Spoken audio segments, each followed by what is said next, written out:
9988 대한민국 중소기업을 응원합니다. 안녕하세요. 중소기업 연구소에 오신 여러분을 환영합니다. 오늘의 주제를 소개해 드리겠습니다. 부가세 신고를 하다 보니 매출이 증가해서 생각이 많아지나요? 24년 3월 법인세도 중요하지만 우리 회사의 주식평가액이 올라간다는 것이 더 문제. 과연 어떤 내용일까요? 정우일 소장님을 모셔서 자세한 내용을 알아보도록 하겠습니다. 9988 대한민국 중소기업을 응원합니다. 안녕하세요. 웰스기업연구소 정우일 소장입니다. 자, 이번 주는 제가 이걸 준비했어요. 이제 7월 달이 끝나고 이제 8월이 오는 시간 아니겠습니까? 그래서 아마 다 부가가치세 신고를 다 하셨을 겁니다. 아마 일기 확정 신고를 하셨을 텐데, 자, 일기 확정 신고를 하게 되면 이제 여러분들이 아시게 되는 게 있습니다. 우리 대표님들이 바로 뭘까요? 상반기 우리 법인의 매출을 알게 되겠죠. 뭐 역시 개인사업자 대표님들도 마찬가지일 겁니다. 부가가치세 일기 확정 신고를 하게 되면 상반기 매출을 어느 정도 했구나 라는 걸 알게 되겠죠. 그런데 이게 뜻하지 않게 상반기 매출이 많았다라고 생각이 들 수도 있습니다. 물론 매출이 증가했다고 하면 이건 너무나 즐거운 일 아니겠습니까? 그럼에도 불구하고 이렇게 매출이 증가하면 글쎄 이거 좀 어떻게 해야 되지라고 걱정이 되신 분들을 위해서 사실 오늘 이 컨텐츠 준비했습니다. 잠시 후에 시작하겠습니다. 네, 아마 매출이 증가했는데 어떡하지? 라고 느끼시는 분들은 아마도 제가 보기엔 이런 분들이 아닐까 싶습니다. 개인 사업자분들. 그리고 성실을 찍었거나 성실신고 확인 대상이 되기 간당간당한 분들이 아마 그럴 수 있을 텐데요. 근데 저는 이런 분들에게 좀 권해드리고 싶어요. 특히 개인 사업자분들이라면 매출이 증가하면 할수록 장부 작성의 어떤 의무, 이런 투명성 얘기가 따라오게 돼 있습니다. 그러니까 매출이 얼마 안 되면 사실은 뭐 국세청에서도 에이 뭐 저거 가지고 뭐 에휴 해봤자 뭐 얼마나 되겠어? 라는 식의 시선을 보겠습니다만, 개인 사업자라고 하더라도 매출이 어느 정도 된다고 한다면 이거는 장부 작성 제대로 해야 돼. 그리고 장부 작성 제대로 하는데 혹시나 몰라서 우리가 세무사한테 이 감시를 좀 맡겨놓을게. 이게 바로 성실신고 확인이거든요. 그러니까 이런 것들이 적용되다 보니까 실제로 개인 사업자의 장점이라고 하는 것은 아무래도 좀 이런 간단함, 이런 절차의 좀 소박함, 뭐 이런 것들인데, 실제로 성실신고 확인 사업자가 되고 그러면 그런 베네핏도 사실 없어지게 됩니다. 물론 간편장부로 시작을 해서 그 다음에 이제 뭐 장부 작성 의무가 되고 그 다음에 외부의 세무사로 반드시 이제 검증을 받아야 하며 뭐 이런 시스템을 우리가 거치면서 아마 우리 대표님들, 사업자 대표님은 성장했을 텐데, 이제 거의 끝까지 왔다는 거죠. 그러면 어느 정도 매출액이 됐다라고 하는 건 이제 장부에 대해서 투명하게 관리를 해야 된다라고 생각하시면 될 것 같습니다. 그리고 이에 따라서 또 이렇게 장부로 투명하게 가게 되면 또 뭐가 증가할 수밖에 없냐면 소득 금액이 증가할 수밖에 없어요. 여기서 말하는 소득 금액은 뭐 경비를 제외한 나머지 금액입니다. 그러면 이런 소득 금액이 증가하게 되면 뭐가 문제가 될까요? 네, 문제가 되는 건 바로 세금이라는 거죠. 아무래도 개인의 종합소득세율은 참 셀 수밖에 없죠. 그래서 소득 금액이 높은 이제 사업자는 법인으로 전환하라고 우리 국세청에서도 가이드 해주지 않습니까? 그래서 지금은 이제 법인으로 전환을 생각해야 된다라고 말씀을 드리고 싶어요. 그러면 법인이 좋은 점은 뭘까? 상당히 귀찮습니다. 개인이야 그냥 홈택스 들어가서 사업자 등록하고 뭐 몇 번 전화 받으면 끝나지만, 법인 사업자는 우선 법인을 먼저 만들어야 돼요. 그럼 법인을 뭘로 만들 것이냐, 유한회사로 만들 것이냐, 뭐 주식회사로 만들 것이냐, 이것도 결정해야 되고, 아니 주주는 누구로 할 것이야, 임원은 누구로 하지, 사업자 대표는 누구로 하지, 여러 가지 고민해야 될 것과 걱정해야 될 것도 많고, 그 다음에 한번 법인을 설립하면 이게 없애기도 애매하고 곤란해요. 청산하려면 또 그 비용도 만만치 않고요. 그래서 이게 법인으로 전환하게 되면 도대체 뭐가 좋지? 법인으로 사업하게 되면 뭐가 좋지? 이러신 분들이 있을 수 있는데, 사실 법인의 가장 큰 장점은 개인의 소득과 법인의 소득으로 이제 나눠지게 됩니다. 그러면서 개인의 세금과 법인의 세금을 분리하면서 아주 우리가 최적의 어떤 곡선을 그릴 수 있는 게 바로 법인이다라고 생각하시면 될 것 같아요. 그러니까 예를 들면 법인에서는 이제 뭐 사업 관련해서 수입이 생기겠죠. 거기서 똑같이 개인과 마찬가지로 뭐 필요경비 공제하고 뭐 세무조정해서 세금 낼 건 계산을 합니다. 근데 중요한 거는 개인 사업자는 이런 경비를 계산한 나머지 금액에 대해서 전부 다 종합소득세를 맞았음에도 불구하고 맞았죠. 근데 법인 같은 경우는 대표자 본인한테 월급을 주는 개념이거든요.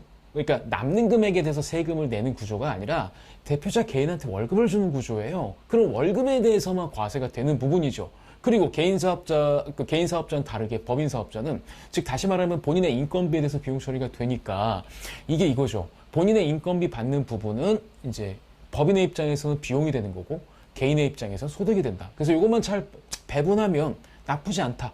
그 다음에 법인에서 쌓아두는 금액을 뭐 조절할 수가 있겠죠. 올해 뭐 3억을 벌었다고 한다면 에이, 이 정도는 놔두고 이 정도는 가져가자 할 수 있고, 그럼 이렇게 되다 보니까 아무래도 개인 사업자보다는 세금에 대해서 컨트롤할 수 있는 경우의 수나 방법이 많아진다라고 보시면 될 것 같습니다. 자, 그래서 저는 말씀드리고 싶은 게 이런 말씀 드리고 싶어요. 개인 사업자 분들이라면 아직까지도, 그리고 이제 매출액이 어느 정도 돼서 성실짝 찍고 이제 장부 작성의 어떤 듀티, 의무가 강해진다고 한다면 지체 없이 법인으로 전환하셔라. 차라리 그게 더 낫다라는 말씀 드리고 싶고요. 그 다음에 또 이런 말씀 드리고 싶어요. 기업의 이익이 증가하게 되면 주식의 평가 금액도 같이 증가하다는 말씀 드리고 싶습니다. 아까 애써서 말씀드렸지만 지금의 부가세 신고를 했을 때 이상하다. 이렇게 매출이 많이 올랐지? 한편 좋으면서도 이거 좀 세금 때문에 걱정인데 라는 생각을 하실 분들을 말씀드립니다. 물론 지금 당해년 내년에 내야 될, 그러니까 2023년 귀속에 대한 법인세는 사실 우리가 세액공제라든가 세액 감면이라든가 여러 가지를 찾아서 사실은 줄이려면 얼마든지 줄일 수 있어요. 근데 이제 얼마든지 줄일 수 있다라는 게 이게 좀 안정적이냐 안정적이지 않냐라는 건 개별 기업의 컨디션 따라 갈 수 있습니다. 뭐 예를 들어서 세금을 좀 줄이고 장래적으로 준비한다고 한다면 올해 이익이 많이 났을 때 투자를 늘리든지 아니면 고용을 증가하든지 아니면 여러 가지 요소들을 찾아가면 되는데, 문제는 말입니다. 내 회사에 이제 뭐라 그러죠? 어느 정도 평가 금액이 올라가서 내 회사에 있는 잉여금을 나 혼자 좀 갖기에는 좀 뭐하고 가족들과 함께 나누고 싶은데 주식 가격이 너무 비싸서 이제 좀 약간 걱정이 되는 이런 분들도 아마 대상이 될 수 있을 거예요. 그러면 그런 분들을 위해서 제가 또 말씀을 드리겠습니다.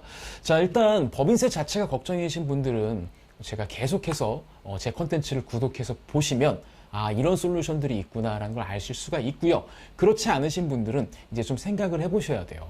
왜냐하면 우리가 처음에 법인 설립할 때는 아마 1인 주주로 설립하는 게 솔직히 편했을 거예요. 왜냐하면 당연히 그렇지 않겠습니까? 주식회사 같은 경우는 주주가 이제 소유자고 그 대주주의 신용에 따라 기업이 가다 보니까, 그리고 또 3년에 한 번씩 임원 등기도 해야 되고 여러 가지 일 때문에 사실 주주가 가족이나 이런 게 구성되는 거 좀 귀찮았죠. 그 다음에 또 본인 신용이 좀 많이 반영돼야 되기 때문에 좀 그런 것도 있었고, 그 다음에 이 회사가 잘 될지 안 될지도 모르는데 애들 도장, 와이프 도장 이렇게 받는 게 되게 쉽지 않았을 거예요. 그러니까 1인 주주로 편하게 했는데, 이제 이게 걱정이신 분들은 이제 매출이 좀 되고 이제 걱정이신 분들은 슬슬 가족주주 형태로 이제 가셔야 된다는 거고, 그 다음에 가족주주 형태로 회사가 굴러가는데도 잘 돼. 그래서 여기저기서 투자하겠다고 소리가 들어와. 그러면 이제 타인이 동업에 들어오든지 아니면 정말 우리 모든 중소기업 대표님을 꿈꾸는 상장을 시키는 뭐 이런 아름다운 게 되지 않겠습니까?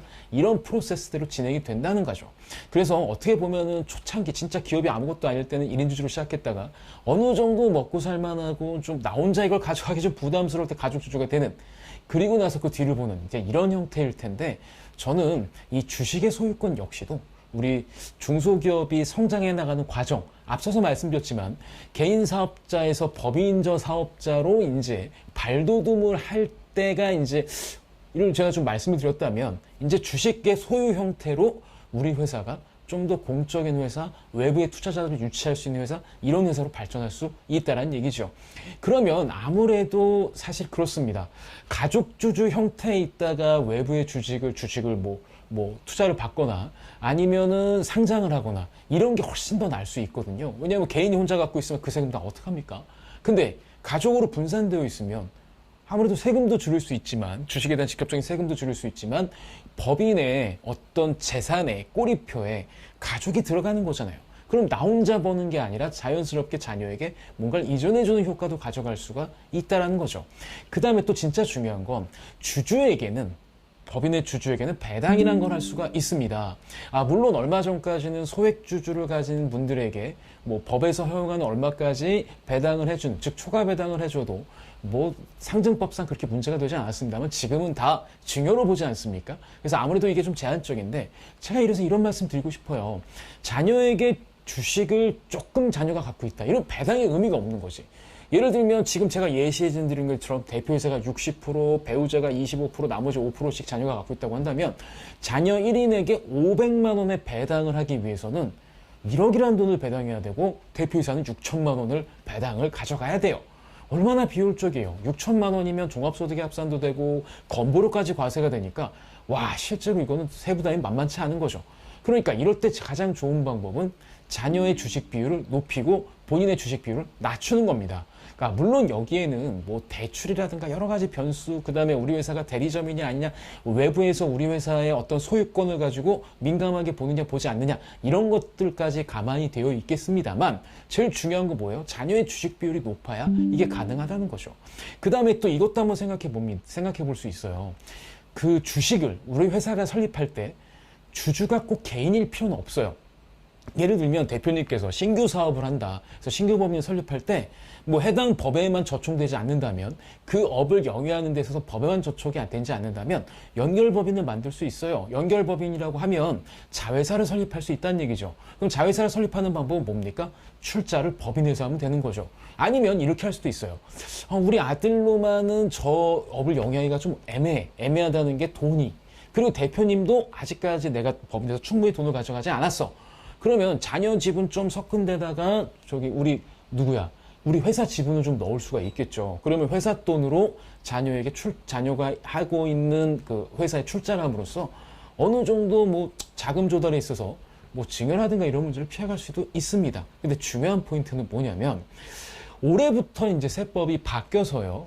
이 자회사가 모회사에 주는 수입 배당금에 대해서 법인의 소득으로 보지 않는 그 입금 불산입률이 조정이 됐습니다.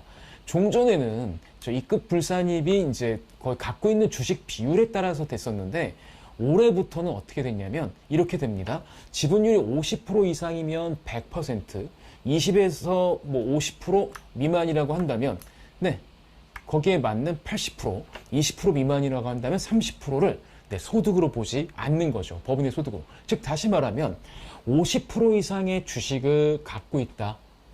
그렇다고 그 법인이 있다. 그래서 만약에 법인이 주주다. 그러면 자회사에서 배당을 해준다. 그럼 그 금액 자체는 법인의 소득으로 보지 않고 과세하지 않는다. 라고 볼 수가 있겠죠.